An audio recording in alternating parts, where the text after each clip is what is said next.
और पवित्र महीने पर हो रही राजनीति पर मास्टर स्ट्रोक है। देश में पवित्र रमजान महीने की शुरुआत हो गई। इस्लाम में रमजान को पवित्र कहने का सबसे बड़ा कारण है कि इसी महीने में कुरान आसमान से जमीन पर उतारी गई थी, जिसके बाद से मुसलमानों को काफिरों की हत्या करने, बलात्कार करने, लूटने व धर्मांतरण करने का किताबी लाइसेंस मिल गया। इसके बाद इस्लाम के दो सबसे बड़े जिहाद जिस इस्लामिक महीने में अंजाम दिए गए वो रमजान का ही महीना था। 624 ईस्वी में पैगंबर मोहम्मद के नेतृत्व में इस्लाम की पहली और सबसे महत्वपूर्ण जंग रमजान के महीने में ही लड़ी गई थी, जिसको इतिहास में बदर की जंग के रूप में जाना जाता है।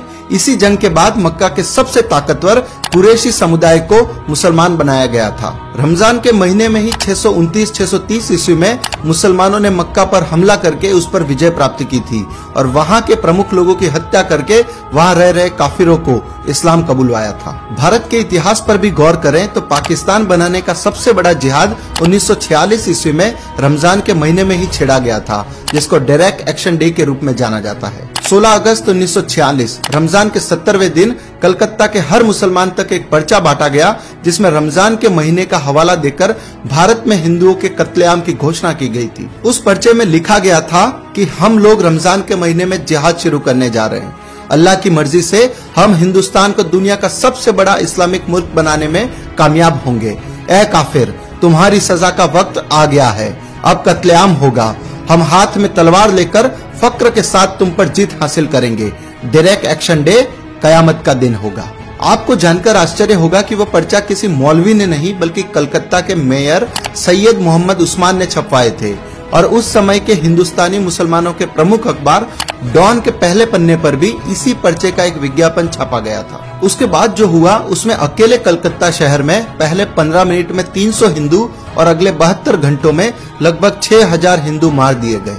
20,000 से अधिक लोग गंभीर रूप से घायल हुए और लगभग 1 लाख लोगों को अपना सब कुछ छोड़कर भाग जाना पड़ा। रमजान के दौरान हुए उस नरसंहार में हिंदुओं की मौत का सही आंकड़ा सामने नहीं आ पाए, इसलिए हिंदुओं की लाशों को नदी में बहा दिया गया। उस घटना के संबंध में कलकत्ता की एक बस्ती बेलिया घाट में अखाड़ा चलाने वाले जुगल चंद्र घोष ने बताया था कि मैंने बेशुमार लाशें देखी, हिंदुओं की लाशें। एक जगह 4 ट्रक खड़े थे, सभी में कम से कम 3 फीट की ऊंचाई तक लाशें भरी हुई थी।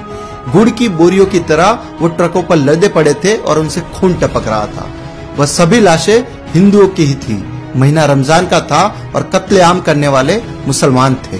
तो मित्रों, अब आपको समझ आ गया होगा कि रमजान का महीना मुसलमानों के लिए इतना पवित्र क्यों है, क्योंकि वे इसी महीने में अपने जिहादी रूप को सबसे अधिक बाहर लाते हैं और इस्लाम का जो मूल एजेंडा है उसको भी इसी महीने में प्रमुखता से अंजाम देते हैं। लेकिन लोगों को बेवकूफ बनाने के लिए ये लोग रोजा, रूह अफ़ज़ा, इफ्तार, सेवैया, खजूर, ज़कात और इबादत का स्वांग रचते हैं, जिसे आम हिंदू समझ नहीं पाता और वह अपनी ही मौत के महीने को पवित्र महीना कहने की भूल करता है।